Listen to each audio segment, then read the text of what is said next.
Morning, welcome back to Alan's allotment. It's Saturday. All the joys of the allotment. I've just came into the dry area, which is now wet, and the gales have ripped the window out in here and soaked the place down there. So after a cup of coffee, that's the first job. I didn't intend doing a lot today, just checking the plants, but needs must. Right, so I'm just outside now. I'm not sure how the audio is going to come out on this, but basically I'm going to try and do a quick repair with these sheets. And as I say, this is where that tool really comes into its own. So I'm hopefully going to be able to just slot these into place and get them screwed up. And then we will have a quick repair job. And I'm just using some second-hand salvage screws out of a tub, so we make use of everything and reuse and repurpose.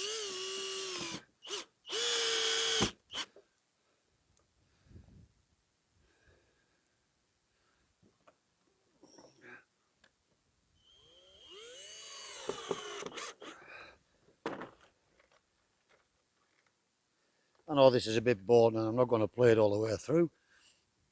We'll just show you it finished when we're done. Right, and there we have it, guys. All finished. Much more substantial job. I could cut the plastic out, but I'm just going to leave it. It doesn't need to be cut out. But that is a much more of a substantial job with the corrugated perspex. Much more solid, and that should stop the rain coming in here now. All securely battened down. So another good job that we didn't plan on doing, but it's probably just as well it happened before winter really sets in. Right, so now you know why I'm a bit of a hoarder and store things. So although this is second hand, never goes wrong, and it's just came in extremely useful to do that repair. Let's move on now to what we came here for originally. So we come to do a check on the garlic and see how things are getting on, and this is all of the German giant I mentioned in the last video, and we gave a few of these close to Steve at Greenside up to try, and passed him on the link, which is in the last video if anybody's interested in the German giant garlic. In here we've got the elephant garlic from Steve, and as yet there's no sign of it, but I do appear to have what looks like a cabbage growing in that pot. So it'll get pulled out, of course. We're waiting for the garlic to come through. It's obviously been in the compost. I've reused some compost mixed in with the seaweed compost, and basically we've got a cabbage out somehow. Moving on down to the polytunnel now and see how things are doing in here, and I can see that some of these cabbages and cauliflowers are being attacked, and I can see traces of slugs. Some of the onions have already started to pop up, but unless I put something down on here, I'm going to get them obliterated with slugs.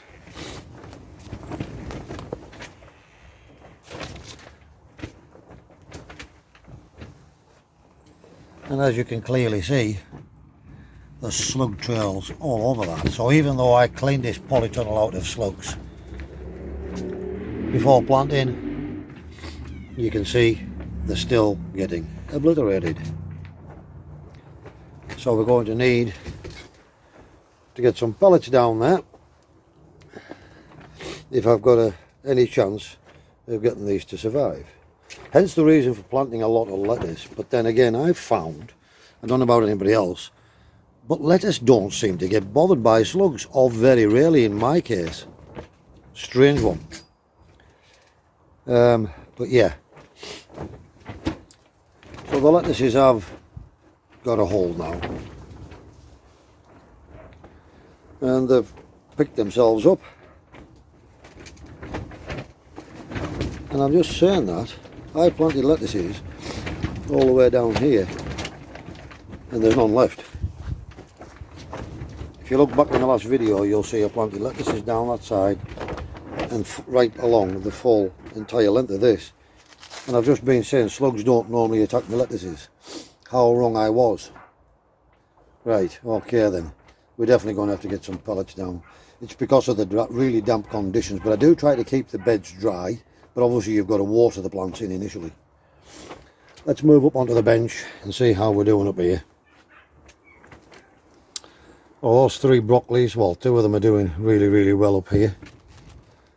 But I'm just looking here now, and I can see some of the primo cabbage also appear to be damaged up here. So I'm going to have to check in this tray. Yeah, there's clearly some damage on that one. And some of these have been eaten away as well. And these are the snowball cauliflowers. Red onions, I'm just starting to make a go. These onions that we didn't get planted on, they've dried out, but they're still growing. And some more red onions making a start there. The strawberries seem to be doing okay. These are the ones that Teddy King sent me, the sweetheart strawberries. This Casablanca garlic is doing exceptionally well. All 4 trays.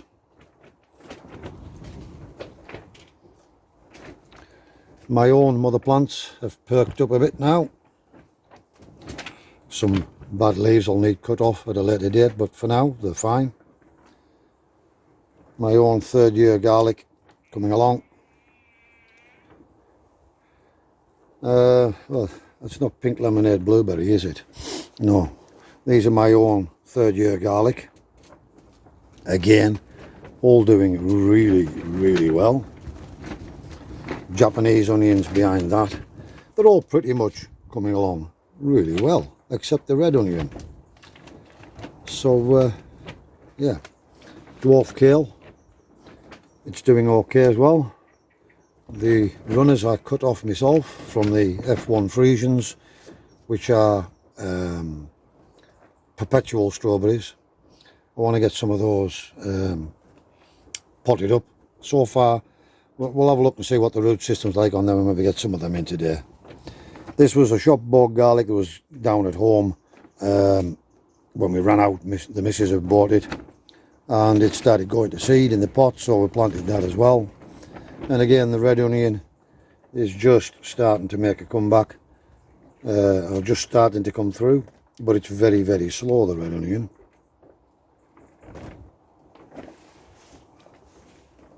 Right, I've decided we're going to get these onions and garlic in, or most of them. So what I've just been busy doing is dibbling holes, 96 we can get in this bed. And I'm just about to start planting this garlic and onions. Now the only reason I started mining modules this year is because I didn't have this polytunnel cleaned out and ready. I normally do just plant straight into the beds, inside or out, but this year is slightly different. Right, I'm not sure whether you'll be able to see this on the camera, but as you can see, most of these plants have already got the roots down and coming out of the bottom. So we're just going to make a start now, planting all of these out and getting them labelled up.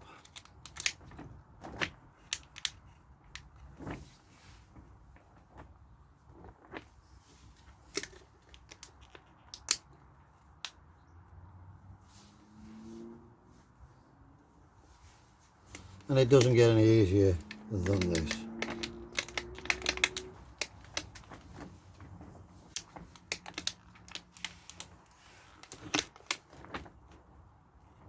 Some are coming out easier than others, and as you can see, they've all got good root system on them.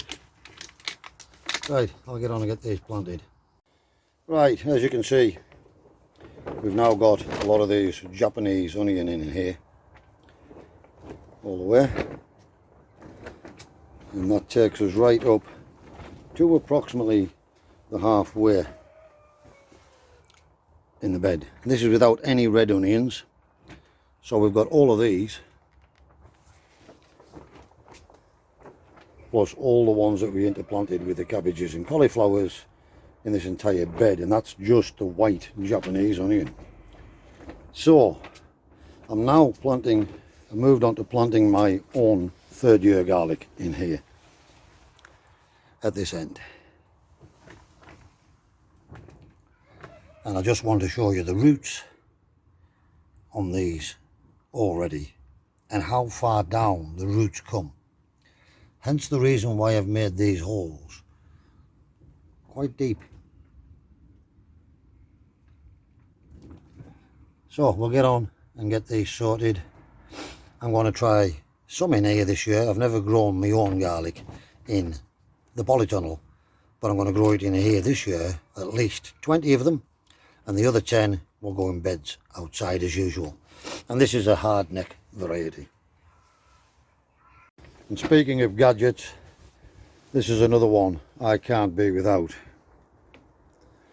This is the Bosch water pump. You've heard me mention this many times on the video, and it's just a game changer completely. You simply drop that into the IBC or these barrels, press a button, and away you go. You've got good 20 minutes on a battery to water your plants. Good water, good pressure on the hosepipe, and as you can see, we've just give everything a good watering in. So we've got loads and loads of Japanese onions. As I say, we don't mind pulling these ones a bit early. I will be growing onion from seed as well to go outside. And then I was 2 cloves short of going in there with the German giant, because I want to keep some to go outside as well. Or was that all I had? I can't remember. This is the German giant I spoke about in the last couple of videos, and I want its first year to be in here. Then we'll keep some seed back, and then we'll plant some outside as well. So this is the German giant between the pots on this tag here. And then as part of my experiment, we've got really tiny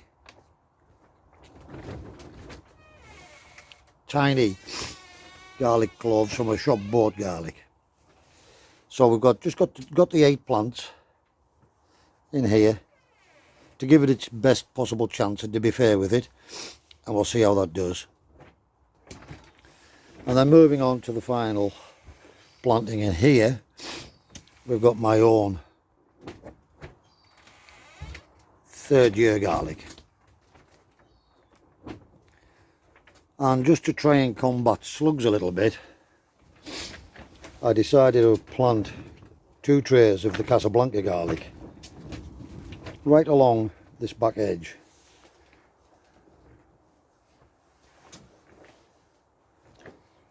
So just to see if it will help deter slugs any. But I am going to be putting some organic pellets down just to see if they can help as well. Right, you can't see me there, can you? So today we had a delivery from Danny at the Grapevine Garden with a lovely note inside of encouragement. Says he's pleased that my channel is starting to grow a little bit, and his advice has went a long way towards that. So thanks very much, Danny. So Danny sent me some giant Cristo garlic cloves. Never tried this variety before, so we're going to give those a go. Then he sent me some Sun Gold tomatoes to try. I've heard so much about these and I've never grew them, mainly because cherry tomatoes tend to all come at once, and then you know you just can't eat them. But we'll put 1 or 2 in and give them a try. They've got to be worth giving them a go. Then he sent me some seed, which is the Blauhilde beans, I believe. 2021 stock, or this year's harvest. Sorry, last year's harvest. It's 2022. Wow, I'm losing track of time, guys. So thank you very much again, Danny. We'll give them give a couple of those a go as well. I'm not a big bean fan, but we'll give them a go. And then last but not least, as he promised when I was a lad, he was going to send me some garlic. I'm only teasing, Danny. Thank you very much. So we've got some more elephant garlic here as well. These are just the spares that Danny had left over. And we've got 4 nice cloves there, and they'll go along with going along with the ones I got from Steve. So going from having no stock at all, I've now got 1, 2, 3, 4, 5, 6, 7, 8, 9, 10, 12, 14 elephant garlic plants I can get started with, keeping my biggest ones for seed, or maybe even keep them all in the first year. We'll see how it goes, but we'll try one, I would imagine, depending on how they harvest out. So I'm just going to get on and plant these out now. Thanks again, Danny. Right, there we have it, guys, all planted up. So here's Steve's garlic that we got last week and planted last week, and here's Danny's garlic. So these in the tray plus these 2 here are the well, let me check on the label. So they are giant Cristo. Again, never grew them before, but we'll see how they turn out. And then we've got the elephant garlic also kindly sent to me from Danny. And I really do appreciate all the YouTubers that help each other out. They're an absolute fantastic community. Right, that's it for another exciting episode of Alan's Allotment. Thanks for popping along. Thanks for all your likes, comments, your dislikes, and your subscriptions, of course. I really do appreciate everybody who supports the channel. Thank you very much for watching. As always, wherever you are in the world, guys, please stay safe, be practical, keep yourselves out of harm's way. Thanks again for watching, and I'll see you again in the next video.